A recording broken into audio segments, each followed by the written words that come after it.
necessary for our purposes. The most comprehensive study, still unsurpassed in this regard, is The Mission and Expansion of Christianity in the First 3 Centuries by Adolf von Harnack. A dynamic increase in the missionary activity of the Church took place when Commodus was Roman Emperor from 180 to 192, and also in the second half of the 3rd century, that is, until the eve of the great persecution of Diocletian, 302. Apart from sporadic local persecutions, this was a period of relative peace that allowed the nascent church to consolidate and develop a new type of missionary activity. Let us examine this innovation. In the first 2 centuries, the propagation of the faith was entrusted to personal initiatives. Itinerant prophets, mentioned in the Didache, traveled from place to place. The Didache, or the Teaching of the 12 Apostles, is a treatise from the 1st or 2nd century that deals with the Christian way of life. Many conversions were due to personal contacts, fostered by a common profession, travel, business relationships, military service, or other circumstances. Origen gives us a touching description of the zeal of these early missionaries.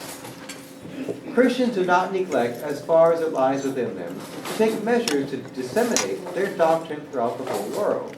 Some of them, accordingly, have made it their business to itinerate not only through cities, but even villages and country houses that might make converts to God.